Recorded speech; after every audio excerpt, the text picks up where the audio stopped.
most famous thinkers in America. All the great thinkers of America in the world, Emerson, Einstein, Thoreau, they read the Gita every morning. See it, research it on Google. They said that we used to bathe our intellect in the Gita every single morning. And Emerson was trying to define Brahman, the universal soul, and he says, if the slayer, very famous poem, you must have heard of this, if the slayer thinks he slays, or if the slave thinks he's slaying, he does not know the subtle ways I keep and pass and come again. If the slayer thinks he slays, and the slave thinks he's slaying, then he does not know the subtle ways I keep and pass and come again. Both the slayer and the slave do not know what is inside them, which is a soul. This is invulnerable. Shri Krishna tells Arjuna to remember this and stop complaining about his forthcoming actions. Great personalities give us a very, very nice thought, that the spiciness of chilies, the sourness of lemons, or the saltiness of salt, how can we complain about these things? They're just like that. They're their material qualities. Chilies are spicy, salt is salty, and lemons are sour. But when we combine them along with other ingredients, and combine them together, we can make a nice dal out of them, which we find delicious, we complement it, it's a work of art. The same way these different ingredients that we're complaining about, they just matter. It's that thing when it all comes together, the soul, the universal soul, that we need to focus on. This body is destructible.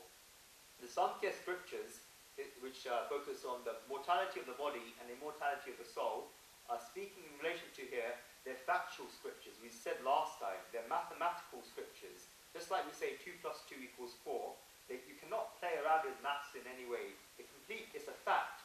Physics is factual. In the same way, Samkhya scriptures are factual, whether Arjuna believes it or not. They will always be factual. In physics, we have the law of gravitation, and that's a fact. Gravity is a fact. If an object is released above, they will fall towards the ground, it will go in a downwards direction. It's a fact. If someone doesn't believe in gravity, just go to a tree and try to jump off and see exactly what happens. He'll find out whether he believes it or not. So if one believes it or not, a law will always remain a fact. In the same way, when we're talking about the soul, whether one believes it or not, it will always remain a fact. Just do this meditation for 6 months and you know the truth. Okay? And do the other practices of yoga. There's 18 different chapters described. They're all different yogas. So when Shri Krishna talks about duty later, from the 30th, we said the second chapter of the Gita split into 3. Verses 11 to 30 is Samkhya theory about the immortality of the soul and the mortality of the body. Verses 31 to 54 is about Swadharma. What is your duty? What is the gift you have that nobody else in the world has? What can you do that's better than anyone else? Swadharma. And Arjuna's duty was that of the warrior. Then from 55 to 72, last 18 verses are about Sitapagna. Arjuna asks, how can you recognize someone who's settled in intelligence? Sitapagna. You look at his outside qualities, internal qualities, and then we describe the 8 steps that lead to the downfall of any human being. At the moment, we're talking about Swadharma, when Shri Krishna talks, we're talking about Samkhya, when Shri Krishna talks about Swadharma, from verse 31, he'll say, it should be like this should happen. These are possibilities. Most scriptures, in fact, paint this picture. There's no rule that you can say that you have to paint a picture in this way. There's thousands of different ways of painting it. One can make so many different ways of painting a horse, and the horse will still be there. You cannot say that you can only draw a horse in this way, and it becomes a horse. Because even if it's drawn in an abstract or observed form, an artist will still say that's a horse. You may go in an art gallery and see this blob, and you see the description underneath saying that this is a horse. You can't find the head, you can't find the body, you can't find the tail. It just says, frankly, this is a horse. And they give the painting a title, this is a horse. And that's what the painter called it. It's a horse, and hence the painter says you have to feel it. It may not look like a horse, you have to feel it. I'm not trying to make fun of abstract art. It's not my intention. But it's just that I can't make fun of it because I don't understand it. But people pay thousands of pounds for these pictures and put it up in their drawing room and say that this is a horse. This painter has painted a horse. So no one can challenge the painter by saying him that's not the horse because the painter's painted it. It's his choice. It's his own wish. Now there's these 2 types of scriptures. Those that are factual and those that paint a picture. The scriptures that Shri Krishna is mentioning right now, which is Samkhya theory, Samkhya scriptures, they're factual scriptures. Therefore, Arjuna has to accept those circumstances, accept those Samkhya scriptures, and make this life for himself. So that's come to the end. The last, we're going to do 21 and 22 together. Veda vinashinam nityam. Veda vinashinam nityam. Ya enam ajam avayam.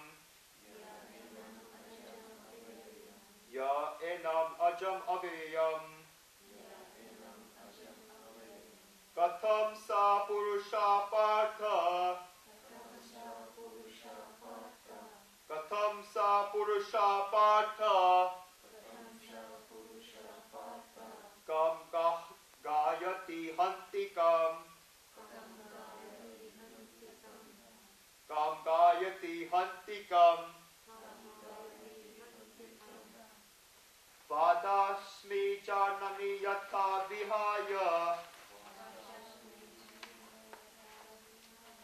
Vashamni jiryani yatha virhya. Navani granati naropanari.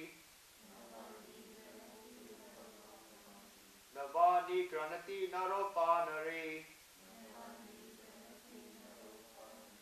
Tatha shariri nani vihaya jinani. Tatha shariryani viryaya jinyani. Anyani samyati navani dehi. Anyani samyati navani dehi. So these two verses continue to each other. He who knows that this is indestructible and eternal, uncreate and unchanging, how can such a person slay anyone or Partha or Arjuna, or cause anyone to slay?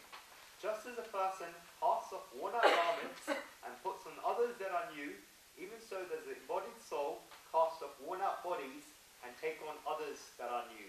This verse 22 in particular is a very famous verse. When you see obituaries in Indian newspapers, if you go to India after people have died, in 6 out of 10 obituaries you see this verse. There's hardly a day, Guruji says, when there's not a single obituary in the newspapers without this verse. It's all every day it's in the newspapers in India. In a very beautiful way, Shri Krishna has shown us the meaning of what death is. Shri Krishna has used, notice this, Shri Krishna has used plurals for the words in this verse. Garments, others, in this verse, to show that these things happen over and over again. So many people have cast off those worn-out bodies and taken off others that are new. So whenever Shri Krishna has used examples in the Gita, it's so nice and so precise. In the Gita, Shri Krishna hasn't used many examples or gone too much into telling stories like they do in other scriptures, but he's given very straight and meaningful answers to Arjuna's questions in his mind, to a very formulaic way. And when he's used these examples, he's used very precise examples like the one of the tortoise that we use later on, and the rent crowd that we use in chapter 6. Even this example is so precise. So the same way that a person changes in clothes, the soul changes his bodies. Imagine the way that person changing clothes. Look at it from this view. If you think about it from this view, a person doesn't have to grieve about when someone leaves the body. Earlier, we said that we're going to come back to this point in the last class. I'm going to deal with it now. When the soul leaves the body, then goes into another body, how does this happen? According to the Gita, when we only leave a body after this new body is prepared for us. Therefore, at the moment the soul is leaving this body, then this new body's already been decided. There's specific exceptions to it, which we'll describe in the next class, is when it can describe what happens between death and the next birth. And it varies with people, and why we have funeral for a certain number of days in Sanatana Dharma. It's fixed. There's two major thoughts that run through the scriptures in Sanatana Dharma. The first is that the soul leaves the body and looks for a new body. There may be a time when the soul is leaving the body and looking for a new body. Gita doesn't deny this in some cases, but in most cases, when the soul's about to leave the body, that at that moment it's already decided whether that soul is going to attain liberation or whether it's going to be enter into a new body. That's already decided. In reality, only when the new body is decided does the soul leave that body. Look at it in terms of this example. When you take off new clothes, the new clothes are hopefully in front of you, right? Especially when you're in front of everyone, when you're alone, you make sure that the clothes in front of you, yeah? You make sure, it's decided, it's your wish that you want to wear those new clothes. Only then will you take those old clothes off. In many translations and interpretations of this Gita, this part is left out. A lot of people don't commentate on it. It's discussed in very few of the commentaries, this example. You must understand, when we take off clothes and put on others that are new, then those clothes are already ready for us, washed and ironed. In some cases not ironed, in some cases not washed, but I hope not. But they're already ready. Only then do we take off those clothes. We never go to the shop after taking our clothes off and say, shop owner, which clothes should I wear? We never do that. It's already decided. They're already ready. In the same way, the karmas of our past life and this life so far determine our next body. Only then, after then, it's decided when the soul will leave that body.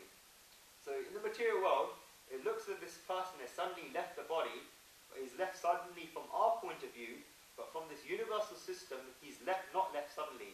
It's already decided which body the soul has going to go into, and when this body will be eliminated. Therefore, when we say a person has a abrupt death, or untimely death, from a metaphysical point of view, no death can be abrupt, and no death can be untimely. Everything is decided. And the soul is all-pervading. The soul knows. Yours, mine, all of our souls know everything. They know about our past lives, they know about current lives, they know about future lives. In Jainism, Mahavir was able to determine people's past lives. People used to go up to him and he'll show them their past lives. A lot of great saints can do this. As they reach that state, they discover that soul. Do this meditation, it's a springboard to the soul. It's a springboard. A-U-M, Om, it's a springboard to it. It's the fastest means. And it's responsible for everything I am, responsible for everything Guruji is.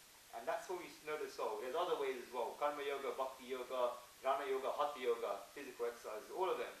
And we know it. At this very moment, our souls know it. But the soul has a disguise, and the soul is hidden. And we have to be told how to discover this soul. You don't have to invent it. When we say that person is a genius, he doesn't invent it, he discovers it. There's a difference between those two words, to invent and to discover. In reality, there's no inventions in this world. They're just discoveries. It was hidden and we found it. In the same way, this Gnan was always there and it gets discovered. Guruji likes this book by Robert Burke. It's called Illusions. And it's written, forgive me if I'm distinctly doing variations with the word, but more or less the meaning is this. In this world, we are all learners. And what we learn is discovering what we already knew. Teaching others is reminding them what they know as well as us, and doing is exhibiting what we know, that which we know. We are all learners, doers and teachers. So Robert Burke has written, in this world, we're all learners, and what we learn is discovering that which we already knew. Teaching others is reminding them what they know as well as us, and exhibiting what we know. So we are all learners, doers and teachers. Nothing is new. Nothing is original. It's the soul that decides when the next body is and when it's going to depart from this current body. In this period between the two bodies, it's unmanifested, and we'll discuss that in the next class. Very important topic. The death is just like removing those old clothes and putting others that are new. This fact has been demonstrated in various examples. In the Mahabharata, it says that leaving a body is just like leaving a house. When your old house is getting old, it's getting dilapidated. Srita, I know you do a lot of property. When a house is getting dilapidated, like the one we're working on at the moment, it's a complete mess. You make up the new house. You make that new property up. When you're ready to leave that house, you know the property is there. And while living in your old house, that property is already decided. You've got that property ready. Only then do you leave the old house. Otherwise, you'll be homeless, or you try and be a squatter. In the same way, while the soul in its current body is already making up the next body. It's already doing this. Please don't take that point in a material context, that when the body finishes, the soul just jumps into this new body. This whole plan of action, this whole process has already been decided. When the soul is in this current body, it's already decided the structure of the new body. Everything's decided. We explain the reason for this logically. If we want to decide, let's say one were to die in the evening aged 50, then for his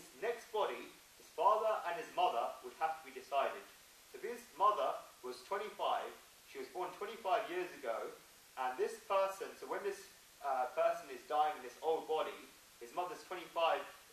So since his 25 years since his mother was born, so that's already been decided. That mother, her karmas, it decides what child she gets, and this person, when he dies, it's already determined which mother he's going to get. So in those years in his life, it's also important, not only what his mother did, but also what he did. He's already decided his mother and his father in the next birth, as well as his relatives, his possessions, career, everything. Nothing decided. Your parents already decided, your children already decided, your spouse who you're going to marry, it's already decided, or it's going to be decided based on your karmas. All of this is decided. So Prina and Archer were already decided. There's a match made in heaven. Yeah. So that's what he said at the speech at the wedding. So all of this, so father and mother already decided. All relatives, possessions, career, all of this is decided. All of this is decided when this person is dying, when he's about to die in his current birth. So this person that's about to die has already created that structure, and that's the meaning of this verse. So we have a lot of responsibility about how we're living our current lives and how we're going to determine our next birth. It's not a straight jump. It's already, it's a process, it's a long drawn-out process. We're living at these two double levels. We're repaying our karmas and obtaining pleasures and pain because of our past karmas, but at the same time, we're determining our future births, our next births. It's just like saying that we're living in this old house, or we're making up that new house. So we buy these, for the new house, we buy the furniture, we consult the architects, liaise with annoying agents, liaise with the builders, make necessary plans for that new house. So this is all done while living in that old house. In the same way, during our current life, we're already determining not only our next life, but our future lives. Because of this, our life is a very, very big responsibility. First of all, we have a responsibility to ourselves. Then we've got a responsibility towards our family, as well as our friends and relatives on next birth, because they're all going to be affected in some way or the other by how we live our lives and vice versa. Think about this when you're drinking coffee or tea at home. Think about this, how you're going to live your life. We're planning so much for the future, but we don't plan for our future lives. And if you don't know about this, then you have to face the consequences. If you're living in your old home and making up your new home, but you don't know about the interior designing, and you don't consult those architects